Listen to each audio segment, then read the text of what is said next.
అసలు నిజంగా Hyderabad central university భూముల వెనుక ఉన్న భారతీయ జనతా పార్టీ ఎంపీ ఎవరు? భారతీయ జనతా పార్టీకి సంబంధించిన ఎంపీకి అంత కోపం ఎందుకు వచ్చింది? భారతీయ జనతా పార్టీకి సంబంధించిన ఎంపీలందరూ సమావేశం కావడానికి కారణం ఏంటి? ఈ అంశాలన్నింటిని కూడా మనం చర్చించే ప్రయత్నం అయితే చేద్దాం. ప్రధానంగా అసలు ఏం జరుగుతుంది అనేది ఒకసారి చూద్దాం. హైదరాబాద్ సెంట్రల్ యూనివర్సిటీకి సంబంధించి పూర్తి స్థాయిలో జరుగుతున్న అంశాలకు సంబంధించి నిన్న కేటీఆర్ ప్రధానంగా కూడా ట్వీట్ చేసిన ప్రెస్ మీట్ పెట్టిన అంశాన్ని కూడా చూస్తాం. 10,000 కోట్ల రుణానికి కమిషన్ 170 కోట్లు అంటూ కూడా ప్రధానమైన అంశం ఇక్కడ కనబడుతుంది. సో మొత్తానికి 10,000 కోట్ల రుణాలు తీసుకుంటే దాదాపుగా 170 కోట్ల రూపాయలకు సంబంధించి కమిషన్ వచ్చింది అనేది ప్రధానంగా కూడా చర్చనీయాంశంగా మారుతున్న పరిస్థితి కనబడుతుంది. అసలు ఏం జరిగింది? సీఎం రేవంత్ బీజేపీ ఎంపీ కలిసి ఓ బ్రోకరేజ్ సంస్థకు ముడుపులు. ఆ ఎంపీ రేవంత్ దందాలను బయట పెడతాం. కాంగ్రెస్ సంచులు మోస్తే బీజేపీ చెప్పులు మోస్తున్నది. ఢిల్లీ పార్టీలతో తెలంగాణకు న్యాయం జరగదు. ఆర్ఆర్ ఫండ్ కలెక్షన్ చేస్తున్నారని విమర్శించిన మోదీ గొంతు ఇప్పుడు ఎందుకు మూగమైంది? రేవంత్ అవినీతిపై విచారణకు ఆదేశించారెందుకు? మూసీలో 1,50,000 కోట్ల కుంభకోణం గురించి మంత్రి శ్రీధర్ బాబుకు ఏమైనా తెలుసా? రజతోత్సవ సభకు భారీగా జన సమీకరణ. బీఆర్ఎస్ కరీంనగర్లో బీఆర్ఎస్ వర్కింగ్ ప్రెసిడెంట్ కేటీఆర్ అంటూ కూడా చూస్తున్న పరిస్థితి కనబడుతుంది.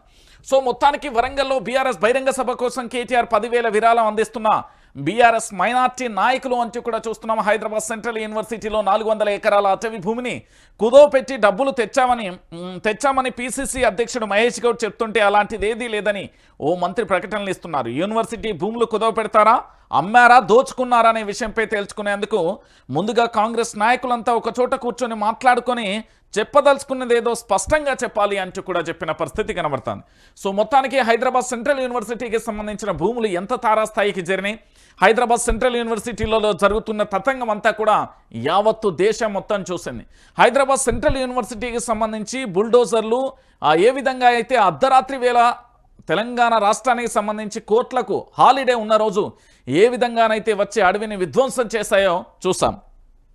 అయితే ఇక్కడ విచిత్రం ఏంటంటే ఆ విధ్వంసానికి సంబంధించి పూర్తి స్థాయిలో భారతదేశ వ్యాప్తంగా అనేక యూనివర్సిటీలు కూడా గొంతెత్తి నినాదించిన పరిస్థితి చూసాం. ఇక పూర్తి స్థాయిలో ప్రభుత్వానికి సంబంధించి కూడా ఇటు సుప్రీంకోర్టు ఇటు హైకోర్టు కూడా మొట్టికాయలు వేయడంతో స్టే విధించడంతో ఎక్కడికక్కడ పనులు కూడా ఆగిపోయాయి. అయితే ఇక్కడ హైదరాబాద్ సెంట్రల్ యూనివర్సిటీకి సంబంధించి జరుగుతున్న రచ్చకు సంబంధించి ఏ ఒక్కరూ కూడా క్లారిటీ ఇవ్వకపోవడంతో కాంగ్రెస్ పార్టీకి సంబంధించిన పీసీసీ అధ్యక్షుడిది ఒక మాట, రాష్ట్ర ముఖ్యమంత్రి యనుమల రేవంత్ రెడ్డి గారిది మరో మాట, మంత్రి శ్రీధర్ బాబుది ఇంకొక మాట. సో ఎవరికి నచ్చినట్టుగా వాళ్ళు స్టేట్మెంట్ ఇవ్వడం, ఎవరికి నచ్చినట్టుగా వారు మాట్లాడుతున్న ధోరణులన్నీ కూడా చూస్తున్నాం. అయితే నిన్న శ్రీధర్ బాబు కూడా ఇదే అంశానికి సంబంధించి ఒక మాట చెప్పాడు. అది ముమ్మాటికి ప్రభుత్వ భూమే, ఇందులో ఎలాంటి విభేదాలు లేవు. టీజీ ఐఐసి బాండ్లతో 10,000 కోట్ల రుణం, మాకు రుణం ఇచ్చింది ఐసిఐసి బ్యాంకు కాదు, మధ్యవర్తిత్వం చేసిన సంస్థకు ఫీజు చెల్లించాం. సీఎంగా రేవంత్ రెడ్డి ఉంటారు, ఉండి తీరుతారు. విలేకరుల సమావేశంలో మంత్రి శ్రీధర్ బాబు అంటూ కూడా చెప్పిన పరిస్థితి కనబడుతుంది. ఇక్కడ ఏమంటున్నారు అంటే అది ముమ్మాటికి కూడా పూర్తి స్థాయిలో ప్రభుత్వానికి సంబంధించిన భూమి అని మంత్రి శ్రీధర్ బాబు ఏంది అంటే క్లారిటీ ఇచ్చే ప్రయత్నం చేస్తున్నారు. లేదు అది యూనివర్సిటీకి సంబంధించిన భూమి అని ఇటు హైదరాబాద్ సెంట్రల్ యూనివర్సిటీకి సంబంధించిన విద్యార్థులు అటు ప్రొఫెసర్లు ఆందోళన వ్యక్తం చేస్తున్న పరిస్థితి చూస్తాం. ఇక ఇంకొక వైపు ఇక్కడ ఏంది అంటే ఐసిఐసికి సంబంధించి ఆ పూర్తి స్థాయిలో రుణాన్ని తెచ్చామేమో ఆ పార్టీకి సంబంధించిన అధ్యక్షుడు ఎవరు 400 ఎకరాలను కుదోబెట్టి పూర్తి స్థాయిలో కూడా మేము అక్కడ పూర్తిగా కూడా డబ్బులు తెచ్చామంటూ కూడా చెప్పింది మహేష్ గౌడ్. ఇక్కడ జరిగింది ఏంది? టీజీ ఐఐసి బాండ్లతో 10,000 కోట్ల రూపాయల రుణం తెచ్చింది, మాకు రుణం ఇచ్చింది ఐసిఐసిఐ బ్యాంకు కాదు, మధ్యవర్తిత్వం చేసిన సంస్థకు మాత్రమే మేము ఫీజు చెల్లించాం. ఇది ప్రస్తుతానికి తెలంగాణ రాష్ట్ర వ్యాప్తంగా చర్చనీయాంశంగా మారుతుంది. అయితే ఇందులో కీలకమైన అంశాలను ఒకసారి మనం చర్చిద్దాం. ఎందుకంటే బీఆర్ఎస్ వర్కింగ్ ప్రెసిడెంట్ ఒక కీలకమైన అంశాన్ని కూడా చేశారు. ఏంది అంటే ఆ ఎంపీ రేవంత్ దందాలను బయట పెడతాం. భారతీయ జనతా పార్టీకి సంబంధించిన ఆ ఎంపీ ఎవరు, ఎందుకు పూర్తి స్థాయిలో కూడా ఆ ఎంపీకి సంబంధించి 400 ఎకరాలలో ఎంత మేరకు పూర్తి స్థాయిలో టోపీ పెట్టిండు, లేకపోతే పూర్తి స్థాయిలో జరిగిన కుంభకోణం ఏంది అనేది త్వరలో బయట పెడతామంటూ పూర్తి స్థాయిలో కూడా కేటీఆర్ చెప్తున్న అంశాన్ని. అయితే మొత్తానికి కాంగ్రెస్ సంచులు మోస్తే బీజేపీ చెప్పులు మోస్తుంది. ఢిల్లీ పార్టీలతో తెలంగాణకైతే న్యాయం జరగదు అంటూ కూడా చర్చనీయాంశంగా మారుతున్న పరిస్థితి కనబడుతుంది. అంతకంటే ముందు ఒక అంశానికి పోతే ఇక్కడ ఎంపీ ఎలక్షన్లు జరిగినప్పుడు కూడా తెలంగాణ రాష్ట్ర వ్యాప్తంగా కూడా పూర్తి స్థాయిలో ఒక అంశం, తెలంగాణలో RRR ట్యాక్స్ నడుస్తుంది లేదా RR ట్యాక్స్ నడుస్తుంది అంటూ రాష్ట్ర వ్యాప్తంగా కాదు, యావత్తు ఈ దేశానికి సంబంధించిన ప్రధాని నరేంద్ర మోడీ చేసిన వ్యాఖ్యలను కూడా మనం చూసాం. సో మొత్తానికి ఇక్కడ జరిగే విషయం ఏంటంటే, తెలంగాణ యావత్తు సమాజం కూడా ఆలోచించాల్సిన విషయం ఏంటంటే, ఇక్కడ దాచుకోవడం, దోచుకోవడం, అందిందంతా కూడా ఏది కబ్జా పెట్టడం, ఈ 3 మాత్రమే తెలంగాణలో జరుగుతున్నాయి. ఇక ఇంకొక విషయం ఏంటంటే, ఇప్పటికీ కూడా జాతీయ పార్టీలను నమ్మి తెలంగాణ ప్రాంత ప్రజలు మోసపోయారు అనేది వాస్తవం. ఇక్కడ తెలంగాణ రాష్ట్ర వ్యాప్తంగా చాలా క్లారిటీగా కూడా మీరు అందరూ ఆలోచించాలి. ఢిల్లీ నుండి దీపాదాస్ మునిషి ఆదేశాలు వస్తున్నాయో, లేకపోతే మీనాక్షి నటరాజన్ ఆదేశాలు, లేకపోతే ఢిల్లీ నుంచి రాహుల్ గాంధీ, సోనియా గాంధీ, ప్రియాంక గాంధీ ఆదేశాలు వస్తే మాత్రమే తెలంగాణలో పూర్తి స్థాయిలో కూడా వాట్ ఈజ్ వాట్ అంటే ఏదైనా పరిపాలనకు సంబంధించిందైనా, లేకపోతే మంత్రి పదవుల విషయంలోనైనా, లేకపోతే కార్పొరేషన్ చైర్మన్ల విషయంలోనైనా, లేదా ఏదైనా ప్రాజెక్టు విషయంలో ఇవన్నీ జరుగుతున్నాయి అనేది వాస్తవమైన విషయం మనకు కనబడుతుంది. కానీ ఇక్కడ ప్రాంతీయ పార్టీ ఉంటే, అదే మన తెలంగాణ రాష్ట్ర సమితి ఉంటే పరిస్థితి మరోలా ఉండేది. ఎందుకంటే మన ఆదేశాలకు, ఎవరి ఆదేశాల కోసం వేచి చూడాల్సిన అవసరం లేదు, ఎవరి మెప్పు కోసం మనం ఆరాటపడాల్సిన అవసరం లేదు. మన అభివృద్ధిని మనం చేసుకుంటాం, మన ప్రయత్నాలు మనం చేసుకుంటాం, మన పోరాటం మనం చేసుకుంటాం. కానీ ఇక్కడ క్షుణ్ణంగా కూడా మీరు అందరూ ఆలోచించాల్సిన విషయం ఏంటంటే, ఆర్ఆర్ ఫండ్ కలెక్ట్ చేస్తున్నారని పూర్తి స్థాయిలో ఈ దేశానికి సంబంధించిన ప్రధాని నరేంద్ర మోడీ పూర్తి స్థాయిలో ఆరోపణలు చేశాడు.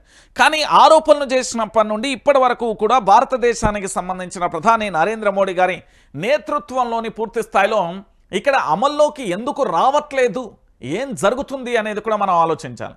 నేను ఎందుకు ఈ విషయాన్ని చెప్తున్నానంటే, పూర్తి స్థాయిలో కూడా ఈరోజు హైదరాబాద్ సెంట్రల్ యూనివర్సిటీ 400 ఎకరాల భూములని మీరు చూస్తున్నారు. నేనేమంటున్నా అంటే, భవిష్యత్తులో ఇదే ఉస్మానియా యూనివర్సిటీ కావచ్చు, లేదా కాకతీయ యూనివర్సిటీ కావచ్చు, గాంధీ యూనివర్సిటీ కావచ్చు, శాతవాహన యూనివర్సిటీ కావచ్చు, ఇలా యూనివర్సిటీల మొత్తం భూములను కూడా ఖతం చేసుకుంటా పోతే రేపు భవిష్యత్తులో జరగబోయే పరిణామాలు ఏంటి అనేది కూడా ఆలోచించాలి. ఎందుకంటే ఒక్కొక్క జిల్లాలకు ఒక్కొక్క ప్రాముఖ్యత ఉన్నది. ఏ జిల్లాకి వెళ్ళినా ఏదో ఒక రకంగా పూర్తి స్థాయిలో అభివృద్ధి చేయాలి. అభివృద్ధి పేరుతోని అక్కడ ప్రభుత్వానికి సంబంధించి అంటే వాళ్ళు తీసుకునే నిర్ణయాలు యూనివర్సిటీల మీద కన్ను పడితే గనక యూనివర్సిటీల భవిష్యత్తు అంధకారంలో మారిపోయే పరిస్థితి కనబడుతుంది. సో 400 ఎకరాలకు సంబంధించి దాదాపుగా 170 కోట్లకు సంబంధించి దాదాపుగా 170 కోట్ల కమిషన్ తీసుకున్నారు. 10,000 రుణానికి అనేది ప్రధానంగా కూడా జరుగుతున్న చర్చ. సో దీనికి సంబంధించి మంత్రి శ్రీధర్ బాబు చెప్పిన దానికి, దాంతోపాటు కాంగ్రెస్ పార్టీ అధ్యక్షుడు మహేష్ కుమార్ గౌడ్ చెప్పిన దానికి పొంతన లేకుండా పోతుంది. సో వాస్తవానికి కాంగ్రెస్ పార్టీ నేతలకు సంబంధించి ఏమన్నా చెప్పదలుచుకుంటే వాళ్ళందరూ కూడా ఒక కడ ఊకొని ఛాయనో లేకపోతే బిస్కెట్లో తినుకుంటూ చర్చించుకొని మనం తెలంగాణ ప్రాంత ప్రజలకు ఇదే చెప్దాం, ఈ లైన్ దాటి మనం చెప్పొద్దు అనేది వాళ్ళు డిస్కషన్ చేసుకుంటే కూడా బాగుంటుంది అనేది కేటీఆర్ చెప్పిన అంశం. అయితే ఇందులో ఇంకొక విచిత్రం ఏంటంటే, తెలంగాణ ప్రాంత ప్రజలరా ఇక్కడ ఏంది హైదరాబాద్ సెంట్రల్ యూనివర్సిటీలలో అసలు ఏవీ లేవు అని చెప్పి మరొక జింక కూడా మృత్యువాత పడ్డ పరిస్థితి కనబడుతుంది. అంటే హైదరాబాద్ సెంట్రల్ యూనివర్సిటీకి సంబంధించి దీంతో పాటుగా ఇప్పటికే జింకలను చూసాం, దాంతోపాటుగా నెమళ్ళ అరుపులు చూసాం, నిన్నటికే మొన్నటనో కొండ శిల్వకు సంబంధించి కూడా మనం చూసాం. అంటే పూర్తిగా కూడా ఈరోజు హైదరాబాద్ సెంట్రల్ యూనివర్సిటీకి సంబంధించిన అడవుల విధ్వంసంతో పాటుగా అక్కడ ఉండే వన్యప్రాణులకు సంబంధించి పూర్తి స్థాయిలో జంతు జాతులకు సంబంధించి వాటిని లేకుండా చేయడంతో పాటుగా పూర్తిగా కూడా సృష్టికి అంటే పచ్చని వాతావరణం కలిగిన ఆ వాతావరణాన్ని మొత్తం కూడా ఆగం చేసిన పరిస్థితి చూసాం. సో ఈ విషయంలో మనం ఒక చెట్టును కొడితేనే పూర్తి స్థాయిలో అటవీ శాఖ అధికారులకు సంబంధించి ఎఫ్ఐఆర్ నమోదు చేస్తారు. అలాంటిది ఒక అడవిని పూర్తి స్థాయిలో కూడా ధ్వంసం చేసినప్పుడు మరి రాష్ట్ర ముఖ్యమంత్రి మీద ఎన్ని కేసులు పెట్టాలి? అదేవిధంగా రాష్ట్రానికి సంబంధించిన అటవీ శాఖ మంత్రి లేరా అండి? అటవీ శాఖ మంత్రి కనీసం స్పందించే దాఖలాలు లేరా అండి? పోనీ అటవీ శాఖకు సంబంధించిన అధికారులు లేరా అండి? ఇంత జరుగుతూ ఉంటే కేవలం బీఆర్ఎస్ పార్టీకి సంబంధించి మాత్రమే గొంతెత్తి నినాదిస్తున్న పరిస్థితి కనబడుతుంది. హైదరాబాద్ సెంట్రల్ యూనివర్సిటీలో భారతీయ జనతా పార్టీ చేసింది ఏంటి, స్పందించింది ఏంటి అంటే గుండు సున్నా అనేది యావత్తు తెలంగాణ ప్రాంత ప్రజలందరికీ కూడా తెలుసు. ఎందుకంటే హైదరాబాద్ సెంట్రల్ యూనివర్సిటీ భూముల విషయంలో పూర్తి స్థాయిలో కూడా ఇక్కడ జరిగే విషయం ఒకటే కనబడుతుంది. ఏంది అంటే ఈ కంచె గచ్చిబౌలి భూములకు సంబంధించి ఇప్పటి వరకు కూడా, ఎందుకంటే దీని వెనకాల బీజేపీకి సంబంధించిన ఒక ఎంపీ ఉండడం, దాంతోపాటు సీఎం రేవంత్ రెడ్డి కలిసి ఇద్దరు కూడా అంటే సీఎం రేవంత్ రెడ్డి అటు భారతీయ జనతా పార్టీకి సంబంధించిన ఎంపీకి సంబంధించి కుమ్మక్కైపోయి పూర్తి స్థాయిలో 400 ఎకరాలకు శటకోపం పెట్టిర్రు అనేది వాస్తవమైన విషయం. సో మొత్తానికి నిన్న కేటీఆర్ చేసిన ఆరోపణలకు సంబంధించి పూర్తి స్థాయిలో ఇప్పటి వరకు కూడా ఎవరు కనీసం దాని గురించి స్పందించిన దాఖలాలు కూడా లేకుండా పోయిన పరిస్థితి కనబడతాను.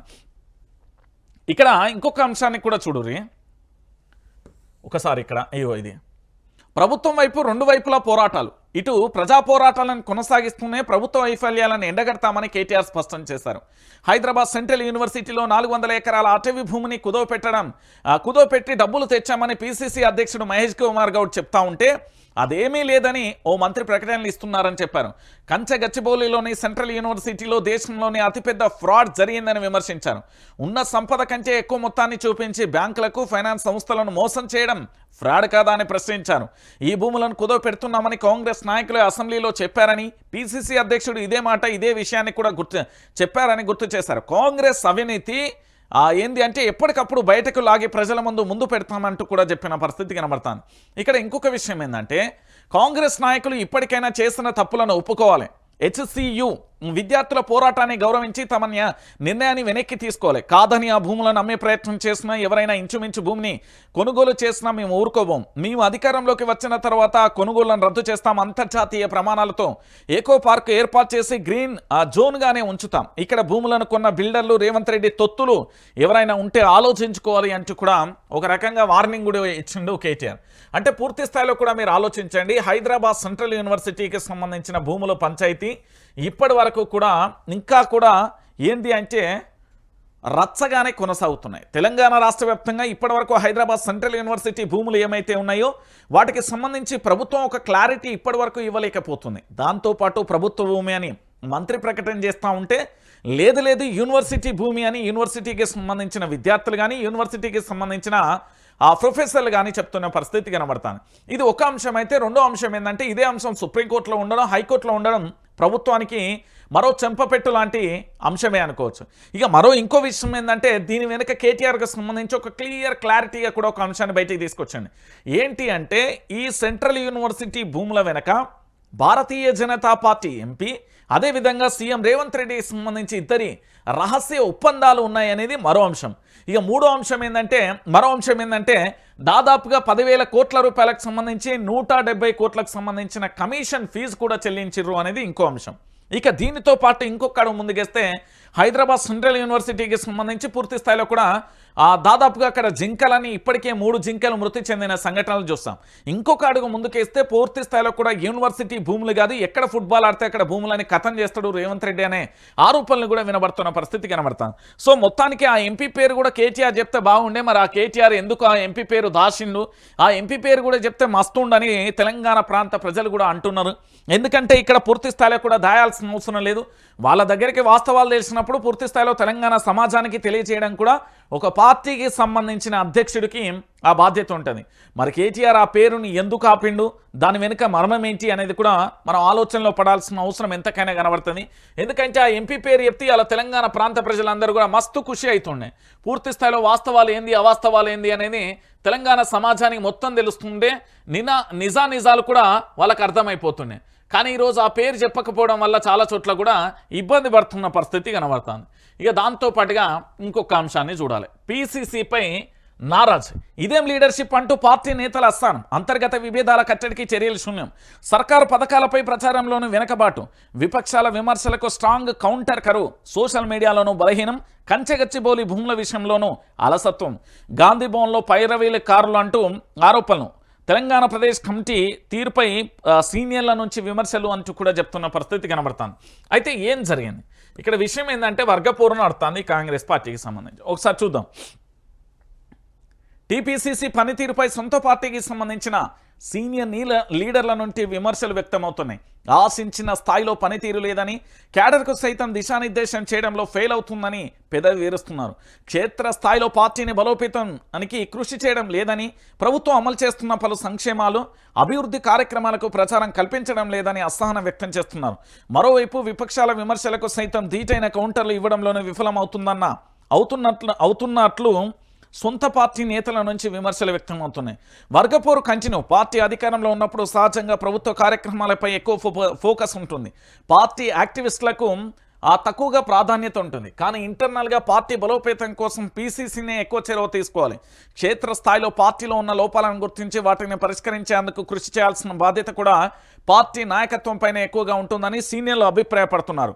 రాష్ట్రంలో కాంగ్రెస్ పార్టీ అధికారంలోకి వచ్చిన తర్వాత ఇతర పార్టీల నుంచి పలువురు హస్తం గూటికి చేరారు. దీంతో కొత్త పార్టీ లీడర్ల మధ్య ఆధిపత్య పోరు సాగుతున్నది. ప్రధానంగా బీఆర్ఎస్ నుంచి వచ్చిన 10 మంది ఎమ్మెల్యేల నియోజకవర్గంలో విభేదాలు అప్పుడప్పుడు బహిర్గతం అవుతూనే ఉన్నాయి. వాటిని పరిష్కరించేందుకు జిల్లా ఇన్ఛార్జి మంత్రులు ఫోకస్ పెడుతున్న పీసీసీ నుంచి ఆశించిన స్థాయిలో చొరవలేదనే విమర్శలు కూడా వస్తున్న పరిస్థితి కనబడుతుంది. అయితే ఇక్కడ చాలా వరకు కాంగ్రెస్ పార్టీకి సంబంధించిన నేతలు తెలుసుకోవాల్సిన విషయం చాలా పెద్ద కథ ఉంది. తెలంగాణ రాష్ట్రానికి సంబంధించిన అధ్యక్షుడు అంటే కాంగ్రెస్ పార్టీ అధ్యక్షుడికి సంబంధించి మీరు ఏ జిల్లాలైనా తిరుగురు, ఏ జిల్లాకి వెళ్ళినా ఎక్కడికి వెళ్ళినా కూడా ఒకటే అంశం కనబడుతుంది. పీసీసీ అధ్యక్షుడికి సంబంధించి పూర్తి స్థాయిలో కూడా తెలంగాణ రాష్ట్రానికి సంబంధించి పీసీసీ అధ్యక్షుడు ఎవరైతే ఉన్నారో ఆ పీసీసీ అధ్యక్షుడు మహేష్ కుమార్ గౌడ్ ఏం చేయాలి? పార్టీకి సంబంధించి బలోపేతం చేయాల్సిన అవసరం ఉంటుంది. ప్రభుత్వం అధికారంలో ఉన్నప్పుడు ఖచ్చితంగా పార్టీని బలోపేతం చేసుకోవాల్సిన అవసరం ఆవశ్యకత ఎంతైనా ఉంటుంది. కానీ ఇక్కడ విషయం ఏంటంటే పీసీసీ విషయంలో భిన్నమైన వాదనలు కనబడుతున్నాయి. ఈ పీసీసీ మహేష్ కుమార్ గౌడ్కి సంబంధించి పూర్తి స్థాయిలో ఇక్కడ సీనియర్లు జూనియర్లు అనే పంచాయతీ ఆల్రెడీ ఉంది. వలసలకు సంబంధించి అంటే ఇతర పార్టీల నుండి వచ్చిన నేతల మధ్య మరో అంతర్గత విభేదాలు ఉన్నాయి. దాంతోపాటు పూర్తి స్థాయిలో పార్టీకి సంబంధించి పటిష్టంగా చర్యలు తీసుకోకపోవడంతో నిజమైన కాంగ్రెస్ పార్టీకి సంబంధించిన కరుడు కట్టిన వాదులందరూ కూడా ఆగ్రహాన్ని వ్యక్తం చేస్తున్న పరిస్థితి కనబడుతుంది. ఎందుకంటే కాంగ్రెస్ పార్టీ అధికారం ఉన్నప్పుడు ఇంకా చాలా చురుగ్గా పనిచేయాల్సిన అవసరం ఉంటుంది. ఎందుకంటే ప్రభుత్వం అధికారంలో ఉన్నప్పుడు ఆ పార్టీ బలోపేతం కానీ ఆ పార్టీకి సంబంధించి చాలా చురుగ్గా పనిచేయాల్సిన అవసరం ఆవశ్యకత ఉంటుంది. కానీ అలాంటి పరిస్థితి ఇక్కడ ఎక్కడ కూడా కనబడతలేదు. ఎందుకంటే మహేష్ కుమార్ గౌడ్ గారి నాయకత్వాన్ని అందరూ ఆమోదిస్తున్నారా అంటే అది పెద్ద క్వశ్చన్ మార్కుగా మారిపోయింది. ఆఖరికి జానారెడ్డి లాంటి వాళ్ళనే మీరు అప్పుడప్పుడు గాంధీ భవన్ వస్తూ ఉండాలి అంటూ కూడా చెప్పిన పరిస్థితి కనబడింది. అంటే తెలంగాణలో జరుగుతున్న కాంగ్రెస్ పార్టీకి సంబంధించి జాతీయ స్థాయిగా గుర్తింపు ఉన్నా కూడా తెలంగాణ ప్రాంత ప్రజలు ఆమోదముద్ర వేసిర్రా వేయలేదా లేకపోతే కొంత వ్యతిరేకతతో పూర్తి స్థాయిలో కూడా అధికారంలోకి వచ్చినప్పటికీ కూడా వాళ్ళ పార్టీకి సంబంధించిన అంతర్గత విభేదాలనే పూర్తి స్థాయిలో కూడా ఆ సమస్యలనే పరిష్కరించలేకపోతున్నది. అలాంటిది తెలంగాణలో పూర్తి స్థాయిలో సమస్యలను ఏ విధంగా పరిష్కరిస్తుంది అనేది వాదన కూడా రాజకీయ విశ్లేషకుల నుంచి వస్తున్నది. ఎందుకంటే ఆ పార్టీకి సంబంధించిన అంతర్గత విషయాలను పటిష్టంగా చేయలేకపోతుంది ప్రభుత్వాన్ని పెట్టుకొని. ఇక్కడ ప్రభుత్వం ఉండి పూర్తి స్థాయిలో సంక్షేమాలను కూడా అందిస్తుందా అనేది క్వశ్చన్ మార్కుగా మారిపోయింది. దాంతోపాటు నేతల మధ్య సఖ్యత లేదు. ఇక్కడ ఎస్సీ నేతల వాదన ఒక రకంగా ఉంటుంది, ఎస్టీ నేతల వాదన ఒక రకంగా ఉంటుంది, మైనార్టీ నేతల వాదన ఇంకో రకంగా ఉంటుంది, బీసీ నేతల వాదన ఇంకో రకంగా ఉంటుంది, ఓసీలకు సంబంధించిన వాదన మరోలా ఉంటుంది. అంటే పూర్తి స్థాయిలో ఇక్కడ జరుగుతున్నది ఏంటి అంటే ఈ రాజకీయ చక్రం ఏదైతే ఉందో రాజకీయ బందీ ఏ విధంగా ఎట్లయితే ఉందో ఇక్కడ పూర్తి స్థాయిలో కూడా నీదా నాదా ఎవరు పై స్థాయి అనే ఆలోచనలో పోతారు. కానీ పార్టీని బలోపేతం చేయడంలో మాత్రం కాంగ్రెస్ పార్టీ 100కు 100% ఫెయిల్ అయిపోయిన పరిస్థితి కనబడుతుంది. ఇక మరో అంశం, ఇక మీరు ఇదంతా చూసే ఉంటారు. ఈరోజు తెలంగాణ యావత్తు సమాజానికి ఇదంతా తెలుసు. సోషల్ మీడియాలో రోతరాతలపై పోలీస్ నజర్ ఇవాళ మేల్కొన్నారండి. 2014 నుంచి 2023 వరకు మా వ్యవస్థ మేల్కోలే, కానీ ఇప్పుడు మేల్కొన్నదట. ఏంది? ప్రత్యేకంగా మానిటర్ సెల్ అబ్యూజ్ కంటెంట్పై నిరంతర నిఘా, సామాజిక మాధ్యమాలలో విచ్చలవిడిగా బూత్ కంటెంట్, రాయలేని భాషలో తిట్ల అసభ్యకర కామెంట్స్, సెలబ్రిటీల మొదలు సామాన్యుల దాకా బాధితులే, మహిళలను చివరికి చిన్నపిల్లలను కూడా వదలట్లే. అసెంబ్లీ సాక్షిగా సీఎం రేవంత్ రెడ్డి ఆవేదన. ఆ తర్వాతే సీరియస్గా దృష్టి పెట్టిన పోలీస్ శాఖ. 9,000కు పైగా గ్రామాలలో వాట్సాప్ గ్రూపులపై పోలీసుల కన్ను. అబ్యూజ్ కంటెంట్కు 37 ఏళ్ళ జైలు, 10 లక్షల వరకు జరిమానా పడే ఛాన్స్ అంటూ కూడా చెప్తున్న పరిస్థితి కనబడతాను. ఒకసారి నేను ఇది చెప్తా. దీంట్లో చాలా ఘోరమైన ప్రాసెస్ నడుస్తుంది. ఆ ప్రాసెస్ ఎంత దారుణంగా ఉంది అంటే మీకు వాట్సాప్ గ్రూప్ ఉంటే, మీ గ్రామంలో మీకు వాట్సాప్ గ్రూప్ ఉంటే దాంట్లో పోలీసులకు సంబంధించి ఉంటారు. చాలా జాగ్రత్తగా ఉండాల్సిన అవసరం ఆవశ్యకత ఎంతైనా ఉంది.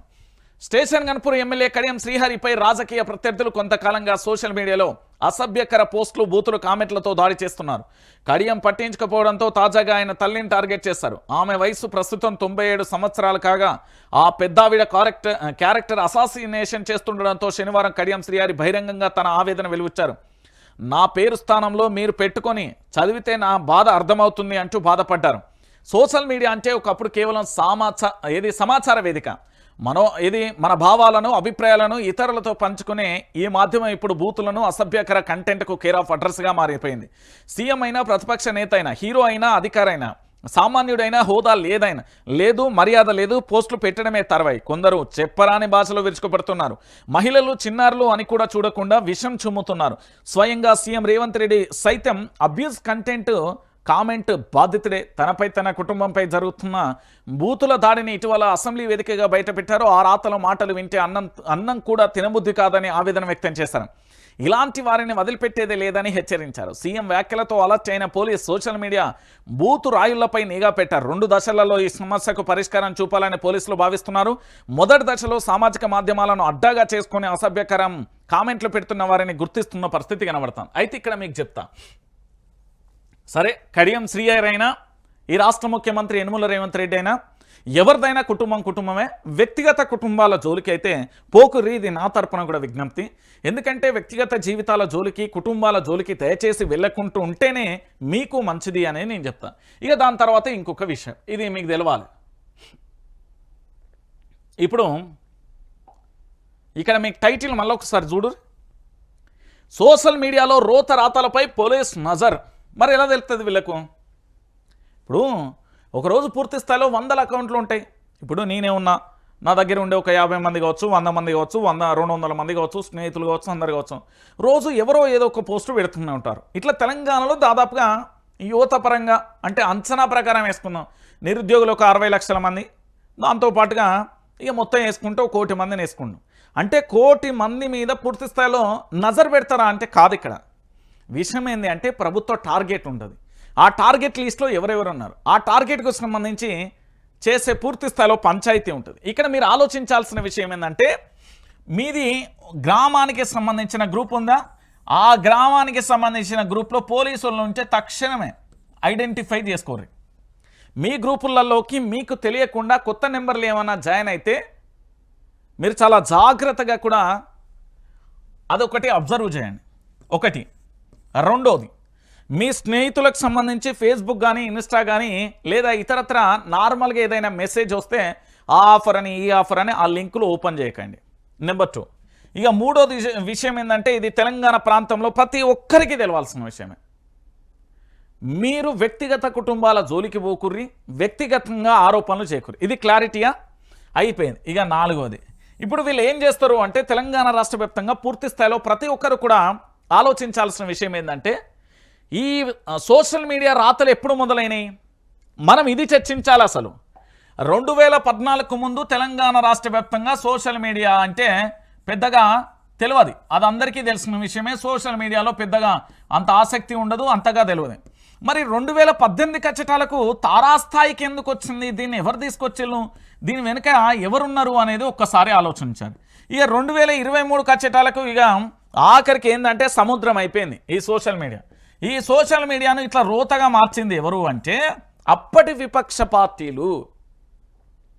చాలా క్లారిటీ ఇది. అప్పటి కేసీఆర్ ప్రభుత్వం మీద అసభ్యకరమైన వ్యాఖ్యలు భయంకరంగా చేసారు.